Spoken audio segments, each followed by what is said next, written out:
Buenos días, buenas tardes, buenas noches mi gente hispana, sean bienvenidos, qué gusto conectarme con cada uno de ustedes nuevamente en este nuevo episodio de nuestro podcast Aquí Entre Nos con Vito y esta temporada titulada Mi lado salvaje del corazón. Desde mi bella Guatemala y de este lado del micrófono te saluda Vito Barco Díaz, te invito a suscribirte desde ya a mi canal de YouTube y escucharme en cualquiera de las plataformas favoritas de podcast, estamos en Spotify, Apple Podcast y Google Podcast. Para este segundo episodio, realmente llegué a la conclusión que necesito reformular el orden de los temas que tenía planificado desarrollar desde un inicio para expresarte mi lado salvaje del corazón. A raíz del primer episodio, me he tomado la libertad de realizar una breve introspección y contarte un poco mi experiencia personal acerca de una de las necesidades más básicas de nosotros los hombres, que es saber de dónde venimos y de qué estamos hechos. Francamente, creo que el 99.99% de nosotros los hombres, en alguna etapa temprana de nuestra juventud, tenemos una fuerte tendencia de entender y de descubrir de dónde venimos y para qué estamos hechos. Pero muchos de nosotros, en esta búsqueda, erróneamente sembramos una mentira en nuestros corazones, que es creer que somos amos y dueños de nuestro propio destino. Me gustaría contarte algunos hechos históricos previamente, que tú no estás para saberlos y yo tampoco para contártelos, pero que a lo mejor forman una parte relevante para este episodio. Regresemos a la época de la década de 1960, aquellos años marcados por el movimiento hippie con las premisas del amor libre y el pacifismo. Una época llena de música psicodélica, de drogas, de revolución sexual, que incluso era el tiempo donde se aprobaba la píldora anticonceptiva. Una época que estaba marcada por hombres jóvenes que se convirtieron en protagonistas de debates y de acción. Estos jóvenes construyeron una cultura que cuestionaba el orden social que existía hasta ese momento. Se unieron a la clase trabajadora para buscar reformas que no solo fueron para las fábricas y las escuelas, sino también para la vida cotidiana de las familias. Algunos de los acontecimientos más relevantes de esa época, por ejemplo, fueron en el 61 el inicio de la construcción del Muro de Berlín, en el 62 el Concilio Vaticano II. En el 63, el doctor Martin Luther King da su discurso de I Have a Dream, y en ese mismo año a finales se da el asesinato de John F. Kennedy. La muerte de Walt Disney fue en el 66, y en el 67 se da el primer trasplante de corazón por un médico sudafricano acompañado de otros 30 cirujanos en una cirugía que duró más de 9 horas. Pero para finalizar esa década en el 69, se dan acontecimientos como el 20 de julio el hombre llega a la luna. Se da el Festival de Woodstock, donde se reúnen más de 500,000 personas por 3 días consecutivos. Pero también se da el lanzamiento de ARPANET, el prototipo de Internet, que fue un encargo del Departamento de Defensa de Estados Unidos. Y en Guatemala no fuimos de excepción. Realmente nuestros jóvenes eran revolucionarios. Existían las protestas y los movimientos universitarios contra el orden militar. En esta década se inició la Guerra Civil, la cual duraría hasta 1996 con la firma de la paz. Pero para esta breve cápsula histórica y de acontecimientos sociales, hemos tratado de entender dónde estaba la humanidad en este entonces. Porque realmente el punto eran las crecientes posturas psicológicas y conductuales de esta década, ya que existió una gran tendencia a desarrollar autoestima, es decir, a tener constantemente pensamientos y sentimientos positivos de uno mismo. En aquellos años, los investigadores buscaban afirmar que un alto nivel de autoestima aseguraba un mayor desenvolvimiento del ser humano, que causaba menores problemas en la vida. Un pensamiento que incluso llegó a permear socialmente al punto que te tomaban la libertad de afirmar que con una mentalidad mejor de autoestima podían mejorar los índices académicos en las escuelas, las tasas de desempleo iban a disminuir o bien incluso la economía a mejorar. En algún caso, el crimen se iba a erradicar. Por ello, a inicios de la década de los 70, las prácticas de autoestima se instauraron socialmente en los padres, a través de los aclamados terapeutas, políticos y maestros. Nacieron así las calificaciones infladas, para conseguir que aquellos niños que no eran tan brillantes se sintieran mejor sobre su bajo rendimiento académico. ¿O acaso ustedes creían que la cultura de premios de consolación y la delicadeza social era tema de la generación de cristal? Pues no, déjame decirte que no. Empezaron hace casi 50 años atrás, así que puedes apostar que nosotros los millennials somos el producto cosechado de los tiempos de nuestros padres y abuelos. Y te la cuento para que no te salgan los más grandes con el cuento de en mis tiempos cuando los hombres éramos hombres y las gallinas éramos gallinas. O bueno, eran gallinas. Realmente al día de hoy en nuestra generación hemos encontrado una realidad, y es que no todos somos excepcionales o extraordinarios. Aunque las redes sociales nos digan lo contrario y traten constantemente de empujarnos para hacernos sentir que todos estamos hechos para hacer cosas fantásticas y únicas y que tenemos el poder en nuestras manos, que el pensamiento positivo supera todas las circunstancias que tenemos como adversidad y nos llena la vida de buena vibra, de energía positiva o simplemente de suerte. Debemos entender que como sociedad hemos llegado al colmo de necesitar life coaches o entrenadores de vida, a los que les pagamos por nosotros elevar nuestra autoestima, porque consideramos que nuestra autoestima es una necesidad para ser mejores. Y por supuesto, nos ayuda.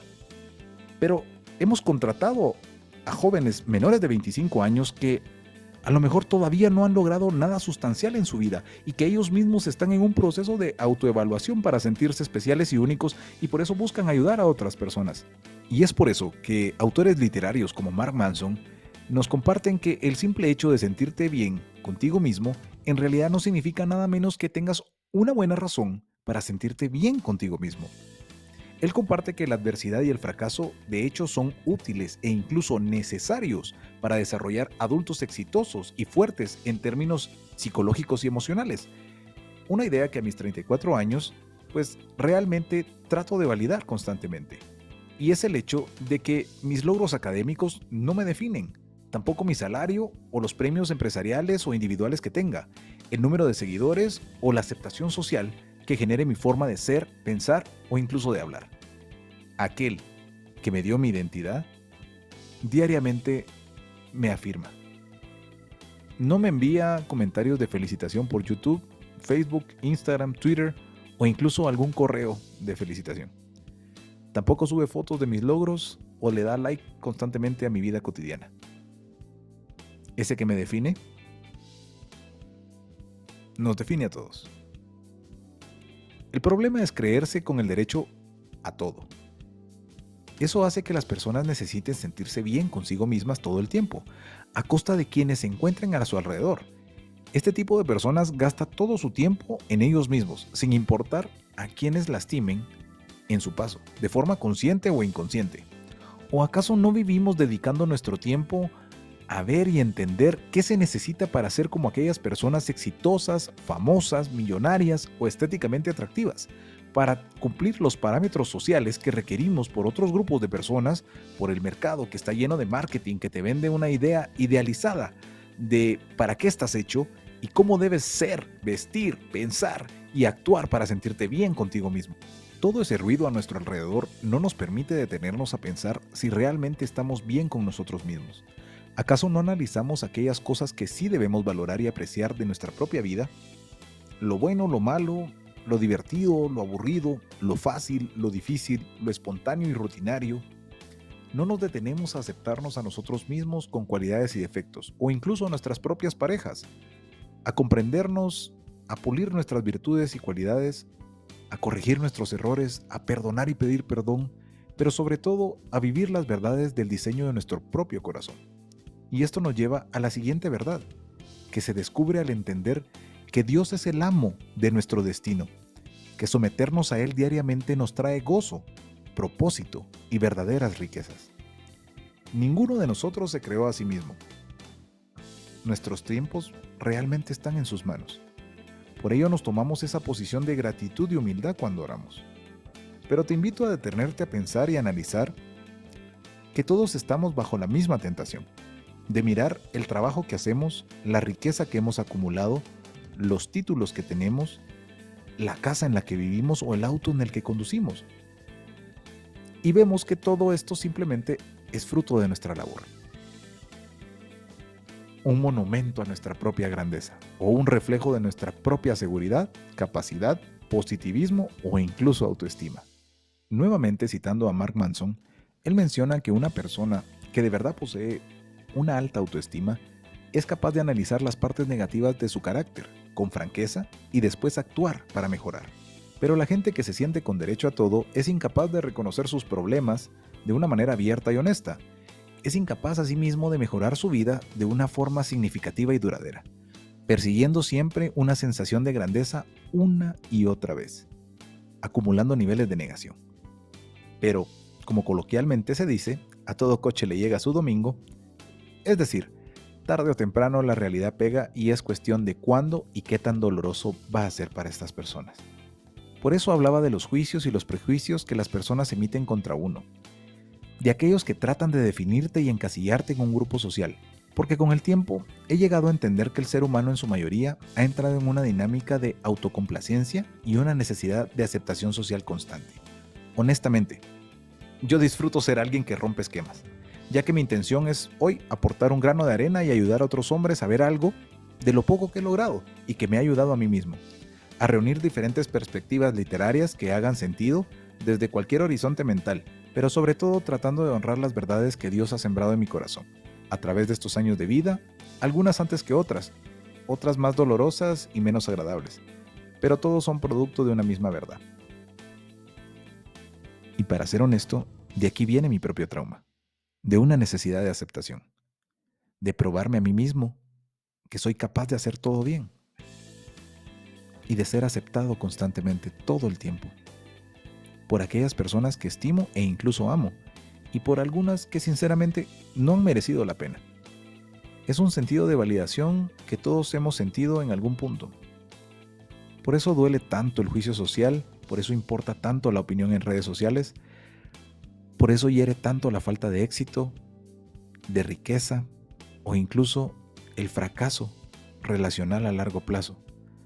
Cuando somos incapaces de cumplir nuestras propias expectativas o las que en algún punto alguien se tomó la libertad de infundir en nuestros corazones, o que nosotros le dimos esa libertad a esa persona rota que buscaba su propia autoestima a través de definirnos y limitarnos, y que no le importó dañarnos y lo que hacía a su paso, las actitudes que tomó en contra de nosotros, sus palabras o incluso sus acciones. Tengamos presente que una necesidad de validación da pie a un hábito mental de autoengrandecimiento y sobreindulgencia, porque somos todo lo bueno, pero no hacemos nada malo. Por tanto, creemos no tener responsabilidad sobre nuestras acciones. Y he allí la siguiente verdad del corazón de un hombre. Independientemente de la clase de crianza que hayas tenido, de lo que nos puedan haber hecho, o de las circunstancias difíciles o disfuncionales en que nos encontremos, somos responsables de nuestras acciones. La verdad es que no existe tal cosa como los problemas personales. Te aseguro que si crees tener un problema personal, existen muchas probabilidades de que ese mismo problema millones de personas lo hayan sufrido a través de la historia, lo estén sufriendo o que vayan a tener que sufrirlo en el futuro. Entre ello puedes contar a las personas que conoces hoy en día. Esa realidad no hace de menos tus problemas. Tampoco significa que no debamos sentir el dolor que humanamente es posible, pero realmente busca que no seas víctima de todas las circunstancias. Solo significa que no eres especial. Y déjame detenerme y reformular. El primer y más importante paso para resolver nuestros problemas es aceptar que con frecuencia tú y tus problemas no son privilegiados en severidad y en dolor, porque existimos más seres humanos que hemos sufrido, estamos sufriendo o sufriremos eso que sientes. Y para serte sincero, la tecnología y las redes sociales han hecho que nuestras inseguridades se descontrolen como nunca en la historia. Mientras más libertad tenemos de expresión por este tipo de medios e incluso en el anonimato muchas veces, más queremos ser libres de tener que soportar a alguien que no esté de acuerdo con nosotros o que simplemente nos irrite. Mientras más expuestos estamos a puntos de vista opuestos, parecemos estar más molestos porque estos puntos de vista existan. Creo que podemos afirmar que es poco probable que exista un ser humano que sea excepcional en todos los aspectos de su vida. Usualmente, y no es una ley sino que simplemente una tendencia, por ejemplo, la mayoría de empresarios exitosos pues muchas veces tienen un desastre en su vida personal, o los atletas que son extraordinarios regularmente son superficiales o no necesariamente sobresalen por su inteligencia, incluso celebridades o aquellos que catalogamos como influencers. Estas personas muchas veces están desorientadas en su vida personal y deslumbran a otras con esa vida desorientada. y nos encargamos de seguir su vida cotidiana, lo escandaloso y lo que no es escandaloso. Si no, pregúntale a Piqué. O a Shakira. Para ser franco, la mayoría de nuestra vida es bastante promedio. El excepcionalismo es la nueva normalidad, ya que como la mayoría del tiempo todos somos algo promedio, recibimos una lluvia de información a una velocidad que simplemente nos está bombardeando con marketing del que somos presa en esta jungla de internet y en las redes sociales, que nos hace sentir inseguros y desesperados por seguramente sentir que no estamos siendo suficientemente buenos, ricos, felices o exitosos.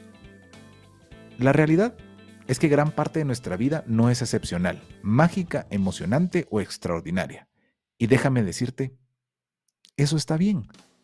Nuestra vida debe abrazar las bondades de lo cotidiano.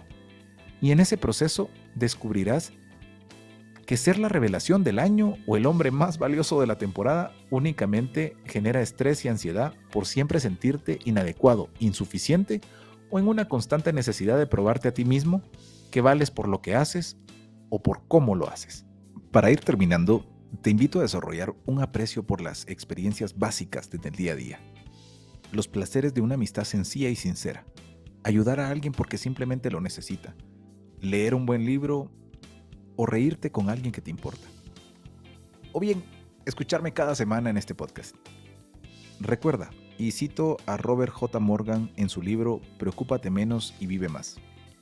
Para vivir más y preocuparnos menos, debemos pensar y pensar como es debido, sobre las cosas adecuadas, en el momento apropiado, en las longitudes de onda precisas, con una de nuestras antenas sintonizada a la frecuencia de la verdad de Dios. No podemos vencer la ansiedad a menos que sustituyamos el pensamiento de preocupación con un pensamiento digno, con pensamientos que vengan directamente del Dios de paz. Eso requiere pensar en las cosas que son verdaderas, respetables, justas y que merecen elogio. Te comparto que este último pensamiento de Morgan se basa en uno de mis versículos favoritos de la Biblia, donde el apóstol Pablo le escribe a los filipenses en el capítulo 4, versículos del 6 al 9. Y les dice algo como: por nada estén afanosos, más bien presenten sus peticiones delante de Dios en toda oración y ruego, con acción de gracia, y la paz de Dios, que sobrepasa todo entendimiento, guardará sus corazones y sus mentes en Cristo Jesús. En cuanto a lo demás, hermanos, todo lo que es verdadero, todo lo honorable, todo lo justo, todo lo puro, todo lo amable, todo lo que es de buen nombre, si hay virtud alguna, si hay algo que merece alabanza, en esto piensen. Lo que aprendieron, recibieron, oyeron y vieron de mí, esto hagan, y el Dios de paz estará con ustedes. Y por esta noche me despido y te agradezco haberte quedado hasta el final. Para seguir disfrutando de bondades del día a día cotidiano, te invito a que compartas este video a través de tus redes sociales, con tu familia y amigos, con todos aquellos compañeros que disfruten de una buena charla, camino a la oficina o bien en un momento de relax tomándote un café. Te agradezco que te suscribas a este canal, dale like, activa la campanita y está pendiente para los siguientes episodios. Buenas noches mi gente, hasta la próxima.